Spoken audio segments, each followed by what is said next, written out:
ओम शांति। आज 16 अप्रैल 2021 की बाबा की वाणी है। बाबा कहते, मीठे बच्चे अलफ और बे को याद करो तो रमणीक बन जाएंगे। बाप भी रमणीक है तो उनके बच्चे भी रमणीक होने चाहिए। प्रश्न है, देवताओं के चित्रों की कशिश, कशिश माना आकर्षण, सभी को क्यों होती है? उनमें कौन सा विशेष गुण है? उत्तर है, देवताएं बहुत रमणीक और पवित्र है। देवताएं बहुत रमणीक और पवित्र है। रमणीकता के कारण उनके चित्रों की भी कशिश होती है। देवताओं में पवित्रता का विशेष गुण है, जिस गुण के कारण ही अपवित्र मनुष्य झुकते रहते हैं। रमणीक वही बनते जिनमें सर्वदैवी गुण है, जो सदा खुश रहते हैं। ओम शांति। आत्माएं और परमात्मा का मेला कितना वंडरफुल है। ऐसे बेहद के बाप के तुम सब बच्चे हो, तो बच्चे भी कितने रमणीक होने चाहिए। देवताएं भी रमणीक है ना, परंतु राजधानी है बहुत बड़ी, सब एक रस रमणीक हो नहीं सकते। फिर भी कोई कोई बच्चे बहुत रमणीक है जरूर। रमणीक कौन होते हैं? जो सदैव खुशी में रहते हैं, जिनमें दैवी गुण है।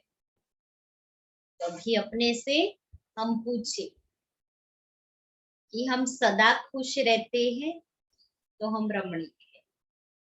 हमारे में दैवी गुण है तो हम देवता है। यह राधे कृष्ण आदि रमणीक है ना, उन्होंने बहुत बहुत कशिश है। कौन सी कशिश है? पवित्रता की, क्योंकि इन्हों की आत्मा भी पवित्र है तो शरीर भी पवित्र है। तो पवित्र आत्माएं अपवित्र को कशिश करती है। उन्हों के चरणों में गिरती है। कितनी उनमें ताकत है, पवित्रता की कितनी ताकत है, जो झुक जाते हैं। बल सन्यासी है, परंतु वह देवताओं के आगे जरूर झुकते हैं, क्योंकि देवताएं पवित्र है। बल कोई कोई बहुत घमंडी होते हैं, फिर भी देवताओं के आगे अथवा शिव के आगे झुकेंगे जरूर। देवियों के चित्रों के आगे भी झुकते हैं, क्योंकि बाप भी रमणीक है तो बाप के बनाए हुए देवी देवताएं भी रमणीक है, क्योंकि बाबा एवर प्योर है। तो प्यूरिटी के कारण उनके अंदर कशिश है और वो रमणीक है। तो बाबा अपनी रचना को भी अपने जैसा पवित्र और रमणीक बनाते हैं। उनमें कशिश है पवित्रता की। वह कशिश उन्हों की अभी तक भी चल रही है। देवताओं की पवित्रता की खुशबू, पवित्रता की जो धारणा की है, वो कलयुग अंत तक भी चल रही है, क्योंकि अंत समय में भी मनुष्यों को देवताओं की कशिश होती है। तो जितनी इनमें कशिश है, उतनी तुम्हारे में भी कशिश होनी चाहिए। देवताओं में है उतनी हम चैतन्य में भी होनी चाहिए। जो समझते हैं हम ये लक्ष्मी नारायण बनेंगे, तुम्हारी इस समय की कशिश फिर अविनाशी हो जाती है, सबकी नहीं होती। नंबरवार तो है ना। भविष्य में जो उच्च पद पाने वाले होंगे, उनमें यहाँ ही कशिश होगी क्योंकि आत्मा पवित्र बन जाती है। तुम्हारे में जास्ती कशिश उनमें है जो खास याद की यात्रा में रहती है, क्योंकि याद से आत्मा में शक्ति आएगी, आत्मा शक्तिशाली बनेगी। तो जो बच्चे याद में रहते हैं उनकी कशिश हो, क्योंकि उनके चेहरे पर भी वो दिव्यता, रूहानियत, पवित्रता, सत्यता दिखाई देगी, ट्रांसपेरेंट होंगे। यात्रा में पवित्रता जरूर रहती है, पवित्रता में ही कशिश है, इसलिए जितना याद की यात्रा में रहेंगे आत्मा पवित्र रहेगी। दुनिया में भी होता है ना, यात्रा पर जाते हैं तो पवित्र रहते हैं। तो यहाँ तो हमारी सारा दिन याद की यात्रा है। तो सारा दिन जब याद की यात्रा है तो मनसा, वाचा और कर्मणा पवित्र रहना है, क्योंकि जितनी मनसा, वाचा, कर्मणा पवित्रता होगी उतनी हमारी याद की यात्रा भी तेज होगी। पवित्रता की कशिश फिर पढ़ाई में भी कशिश ले आती है। फिर मुरली से प्यार होगा, मुरली की आकर्षण होगी। फिर बाबा ने कहा ना कि पढ़ाई पढ़ते हैं फिर मनन भी करना है, तो पढ़ाई के आधार पर विचार सागर मंथन भी चलेगा। तो हर बात एक दूसरे से कनेक्टेड है। तो याद की पवित्र रह करके याद की यात्रा करनी है। ये तुमको अभी पता पड़ा है, तुम लक्ष्मी नारायण के ऑक्यूपेशन को जानते हो। उन्होंने भी कितना बाप को याद किया होगा, लक्ष्मी नारायण ने, तभी तो उनकी इतनी कशिश है।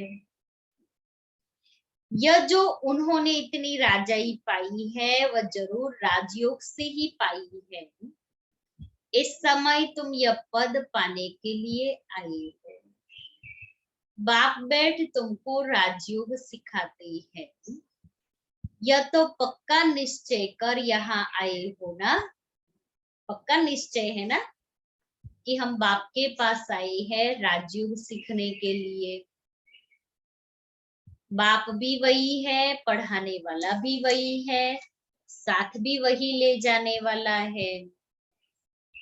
तो यह गुण सदैव रहने चाहिए। सदैव हर्षित मुख रहो। सदैव हर्षित तब रहेंगे जब बाप अलफ की याद में रहेंगे, तब बे की भी याद रहेगी और इससे रमणीक भी बहुत होंगे। तुम बच्चे जानते हो हम यहाँ रमणीक बन फिर भविष्य में ऐसा रमणीक बनेंगे। यहाँ की पढ़ाई ही अमरपुरी में ले जाती है। यह सच्चा बाबा तुमको सच्ची कमाई करा रहे। शिव बाबा सच्चा बाबा है और हमें आत्मा की सच्ची कमाई करा रही है। ये सच्ची कमाई ही साथ चलती है 21 जन्मों के लिए।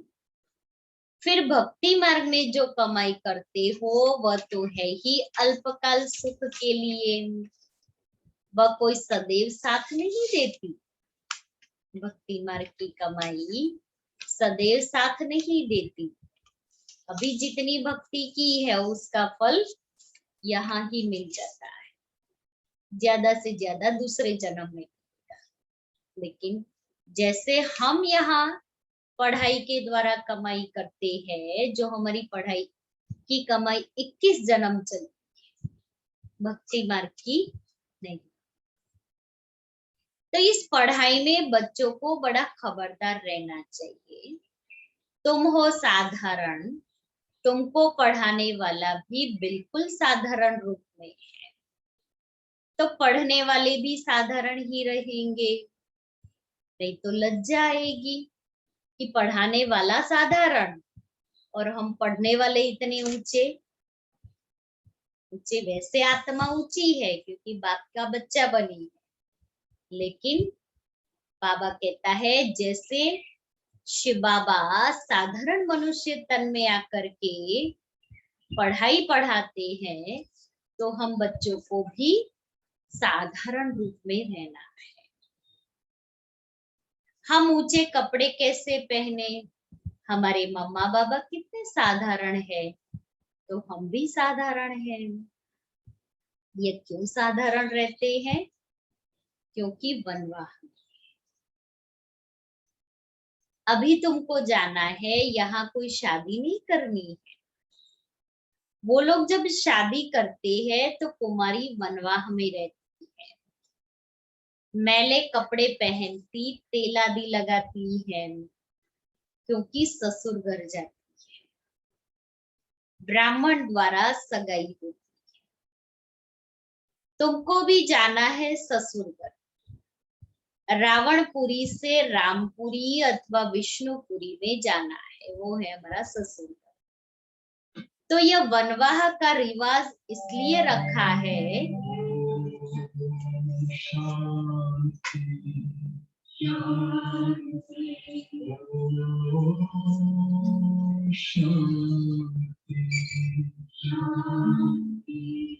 अंतर मन में ज्योति जगा लो, होगा दूर अंधेरा।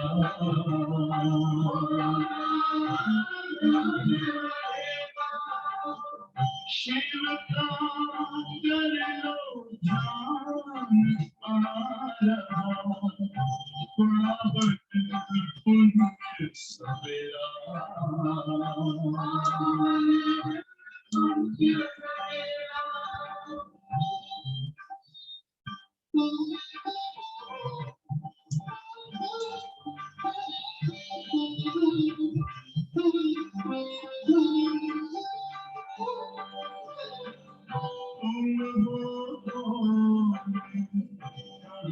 से आए अपने आप को जानो,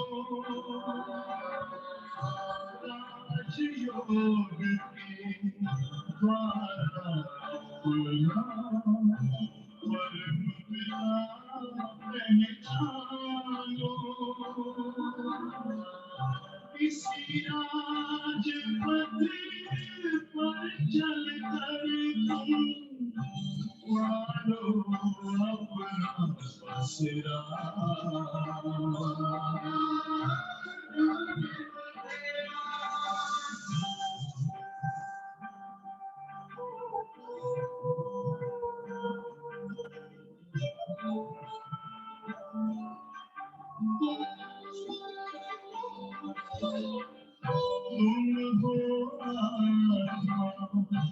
तन से प्यारे परमात्मा को प्यारे,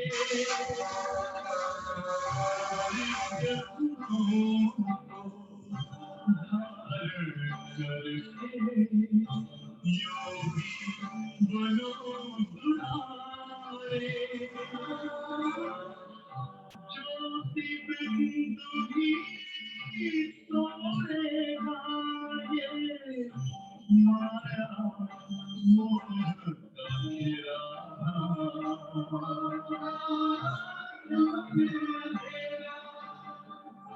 अंतर मन में ज्योति जगा लो, होगा दूर अंधेरा।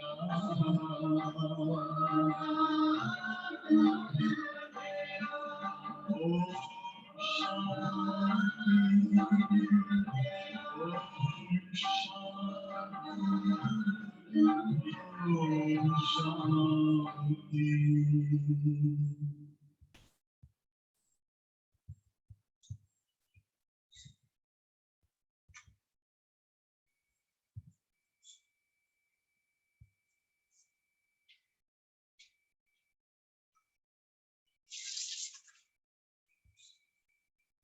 ओम शांति। तो ये वनवाह का रिवाज इसलिए रखा है कि कोई भी अभिमान देह का व कपड़ों आदि का न आए। किसको हल्की साड़ी है, दूसरे को देखते हैं कि इनके पास तो ऊंची साड़ी है, तो ख्याल चलता है, सोचते हैं कि यह तो बनवा में है नहीं। लेकिन तुम बनवा में ऐसे साधारण रहते हुए कोई को इतना ऊंचा ज्ञान दो, इतना नशा चढ़ा हुआ हो, तो उसे भी तीर लग जाए। कि भल साधारण रूप में है, लेकिन बाबा कहता है तुम्हारी स्थिति इतनी ऊंची हो जो सामने वाले को तीर लग जाए। भल बर्तन मांजते रहो व कपड़ा साफ करते रहो, तुम्हारे सामने कोई आए तो तुम झट उनको अलफ की याद दिलाओ।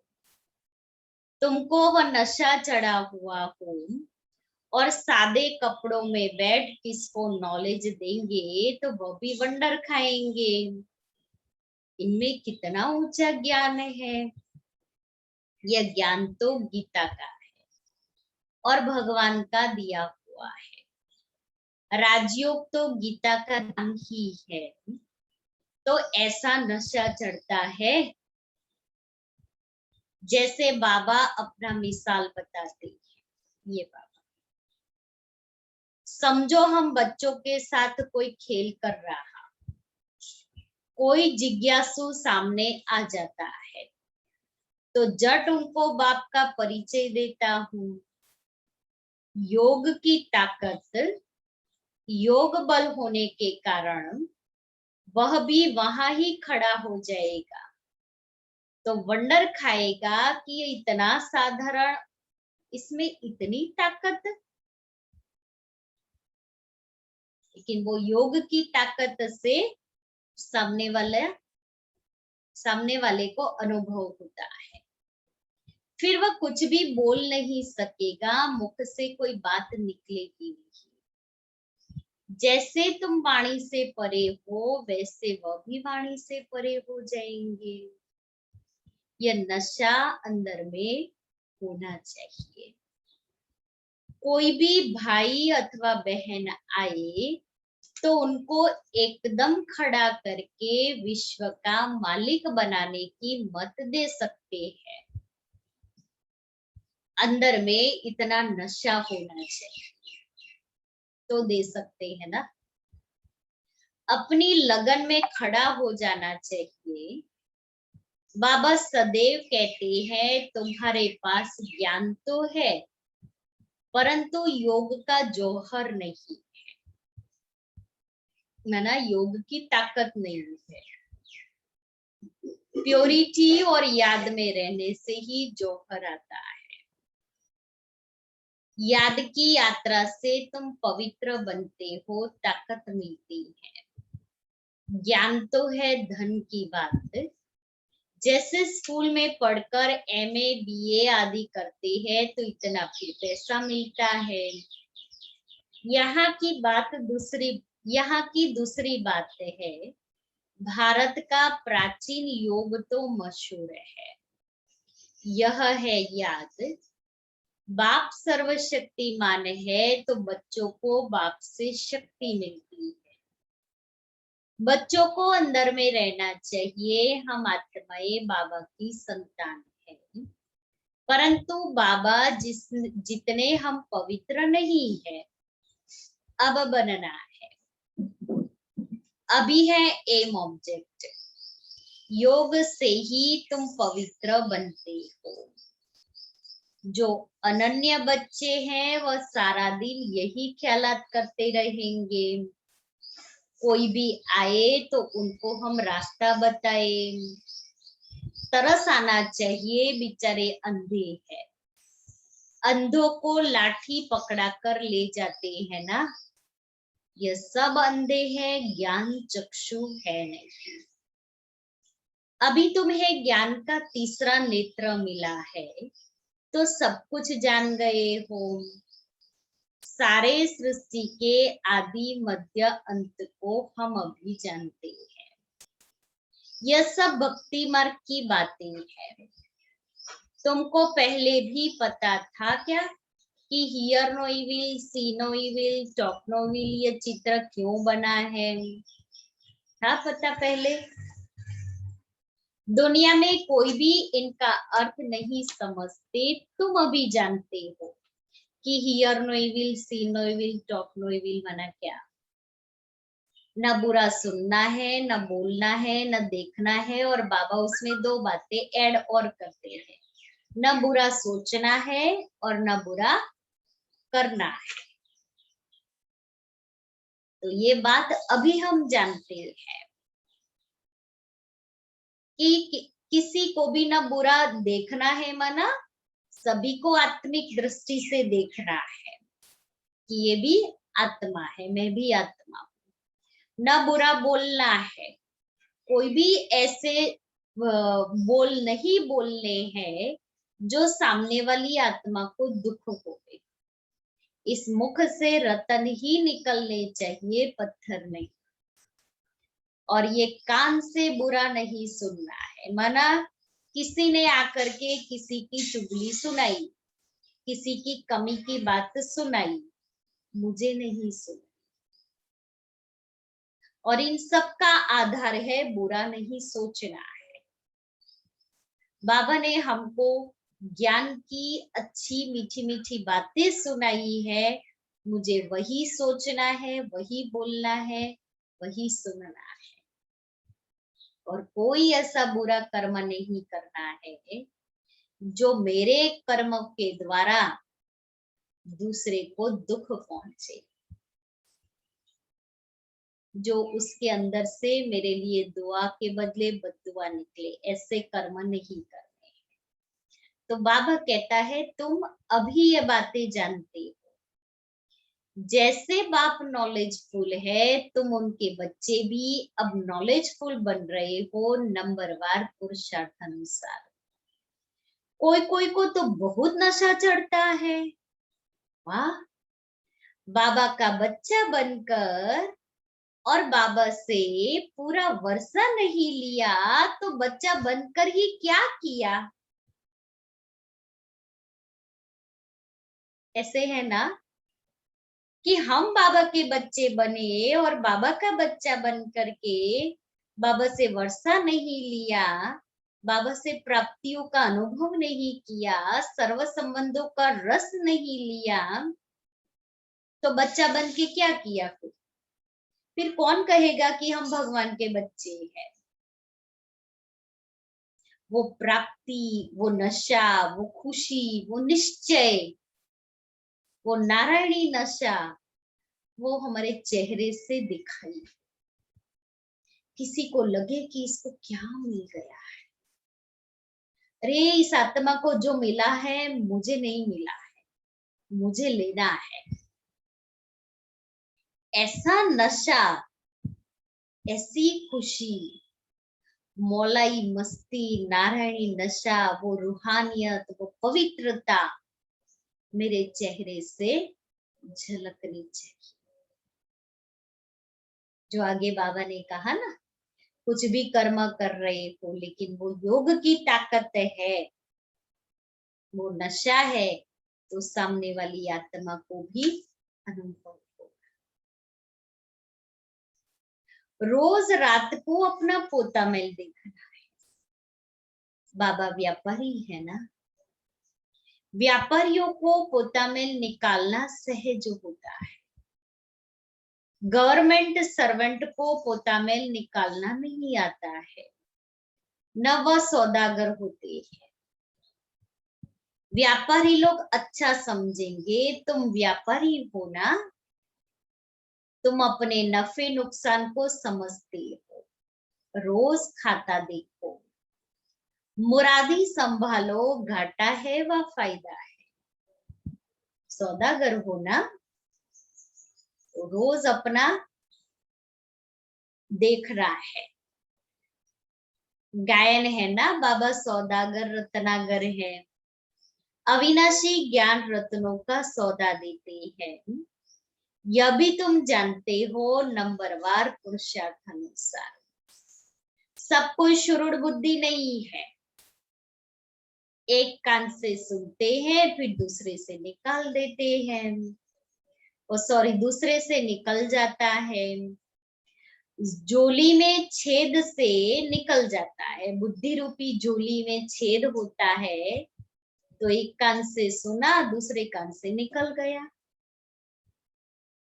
बाबा भरता जाता है लेकिन बुद्धि रूपी झोली में छेद है, कुछ भी टिकता नहीं। झोली भरती नहीं है, बाप कहते हैं धन दिए धन ना खुटे। अविनाशी ज्ञान रतन है ना, बाप है रूप बसंत, आत्मा तो है उनमें ज्ञान है। तुम उनके बच्चे भी रूप बसंत हो, आत्मा में नॉलेज भरी जाती है। उनका रूप है भल आत्मा छोटी है, रूप तो है ना। उनको जाना जाता है, परमात्मा को भी जाना जाता है। सोमनाथ की भक्ति करते हैं तो इतने छोटे स्टार की क्या पूजा करेंगे। पूजा के लिए कितने लिंग बनाते हैं, शिवलिंग छत जितना बड़ा बड़ा भी बनाते हैं। यूं तो है छोटा परंतु मर्तबा तो ऊंचे है ना। बाप ने कल्प पहले भी कहा था कि इन जप तप आदि से कोई प्राप्ति नहीं होती है, यह सब करते नीचे ही गिरते जाते हैं, सीढ़ी नीचे ही उतरते हैं। तुम्हारी तो अब चढ़ती कला है। तुम ब्राह्मण पहले नंबर के जिन हो। कहानी है ना, जिन ने कहा हमको काम नहीं देंगे तो खा जाएंगे, तो उनको काम दिया, सीढ़ी चढ़ो और उतरो, तो उनको काम मिल गया। बाबा ने भी कहा है कि यह बेहद की सीढ़ी, तुम उतरते हो फिर चढ़ते हो। तुम ही फुल सीढ़ी उतरते और चढ़ते हो, जिन तुम हो। दूसरे कोई फुल सीढ़ी नहीं चढ़ते हैं। फुल सीढ़ी का ज्ञान पाने से तुम कितना ऊंच बन जाते हो, फिर उतरते हो चढ़ते हो। बाप कहते हैं मैं तुम्हारा बाप हूँ, तुम मुझे पतित पावन कहते हो ना। मैं सर्वशक्तिमान ऑलमाइटी हूँ, क्योंकि मेरी आत्मा, यह डायरेक्ट शिव बाबा बोल रहा है कि मैं तुम्हारा बाप हूँ, तुम मुझे पतित पावन कहते हो ना। मैं सर्वशक्तिमान ऑलमाइटी हूँ, क्योंकि मेरी आत्मा सदैव 100% पवित्र रहती है। मैं बिंदी रूप अथॉरिटी हूँ, सब शास्त्रों का राज जानता हूँ। ये कितना वंडर है, यह सब वंडरफुल ज्ञान है। ऐसे कभी नहीं सुना होगा कि आत्मा में 84 जन्मों का अविनाशी पार्ट है, वह कभी घिसता नहीं है, चलता ही आता है। 84 जन्मों का चक्र फिरता रहता है, 84 जन्मों का रिकॉर्ड भरा हुआ है। इतनी छोटी आत्मा में इतना ज्ञान है, बिंदु आत्मा में 84 जन्मों का ज्ञान है। बाबा में भी है तो तुम बच्चों में भी है। कितना पार्ट बजाते हैं, यह पार्ट कभी मिटने का नहीं है। आत्मा इन आंखों से देखने में नहीं आती है बिंदी। बाबा भी कहते हैं मैं ऐसा बिंदी हूँ। यह भी तुम बच्चे अब समझते हो, तुम हो बेहद के त्यागी और राजऋषि। कितना नशा चढ़ना चाहिए। राजऋषि बिल्कुल पवित्र रहते हैं। राजऋषि होते हैं सूर्यवंशी चंद्रवंशी, जो यहाँ राजाई प्राप्त करते हैं, जैसे तुम अब कर रहे हो। यह तो बच्चे समझते हैं कि हम जा रहे हैं, खिवैया के स्टीमर में बैठे हैं और हम परमधाम, उसके बाद नई दुनिया में जा रहे हैं, उसके लिए स्टीमर में बैठ गए हैं। और यह भी जानते हो यह पुरुषोत्तम संगम युग है। जाना भी जरूर है पुरानी दुनिया से नई दुनिया में वह शांति धाम। ये सदैव बच्चों की बुद्धि में रहना चाहिए। जब हम सतयुग में थे तो कोई खंड नहीं था, हमारा ही राज्य था। अब फिर से योग बल से हम अपना राज्य ले रहे हैं, क्योंकि समझाया है योग बल से ही विश्व की राजाई पा सकते हैं, बाहुबल से कोई नहीं पा सकते। यह बेहद का ड्रामा है, खेल बना हुआ है। इस खेल की समझानी बाप ही देते हैं। शुरू से लेकर सारी दुनिया की हिस्ट्री ज्योग्राफी सुनाते हैं। तुम स्थूल सूक्ष्म वतन मूल वतन के राज को भी अच्छी रीति जानते हो। स्थूल वतन में इनका राज्य था और हमारा राज्य था। तुम कैसे सीढ़ी उतरते हो वह भी याद आ गया। सीढ़ी चढ़ना और उतरना यह खेल बच्चों की बुद्धि में बैठ गया है। अब बुद्धि में है कि कैसे यह वर्ल्ड की हिस्ट्री ज्योग्राफी रिपीट होती है। इसमें हमारा हीरो हीरोइन का पार्ट है। हम ही हार खाते हैं और फिर जीत पाते हैं, इसलिए नाम रखा है हीरो हीरोइन। अच्छा, मीठे मीठे सिकिले दे बच्चों प्रति माता पिता बाप दादा का याद प्यार और गुड मॉर्निंग। रूहानी बाप की रूहानी बच्चों को नमस्ते। हम रूहानी बच्चों की रूहानी बाप दादा को याद प्यार गुड मॉर्निंग और नमस्ते। धारणा के लिए मुख्य सार। अभी हम वनवाह में हैं, इसलिए बहुत बहुत साधारण रहना है।